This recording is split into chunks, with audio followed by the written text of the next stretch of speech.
the input that has to be incorporated in the policy making has to be very diverse and very widespread.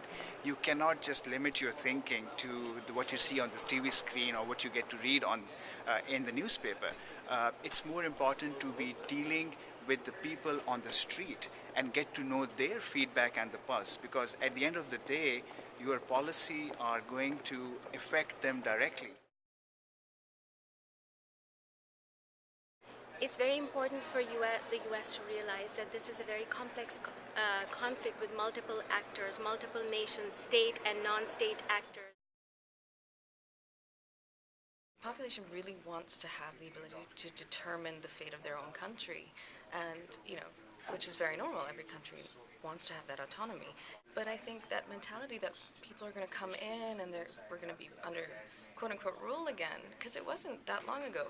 1947 is actually quite close. This is a young country, and it's still finding its ground. So that aspect to self-determine and have that identity, I think, is very important, and it needs to come from within the Pakistani society.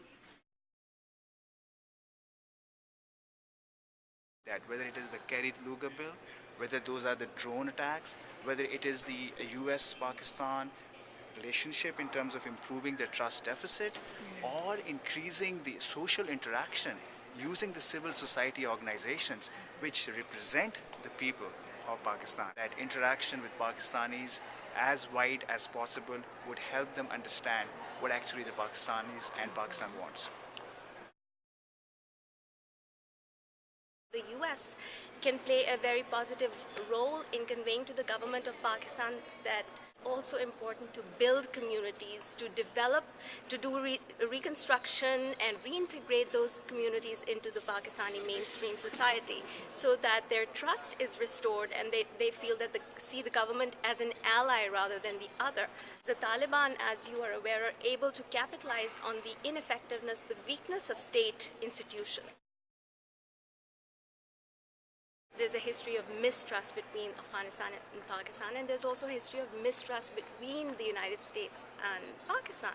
So the US needs to try and build those relationships, try and change perceptions, try and change the operational culture of US intervention in the region. Contributing to the perception that they are being victimized by the crossfire between insurgents and US drones and the Pakistan military, which is a US ally. It should also help Pakistan to resolve the various conflicts it's engaged in the region. Many unresolved issues, territorial issues such as Kashmir, such as Siachen, such as Sir Creek, they need to be addressed, because as long as they remain outstanding, it will be very difficult to develop that confidence in each other and work collaboratively towards the development of the region.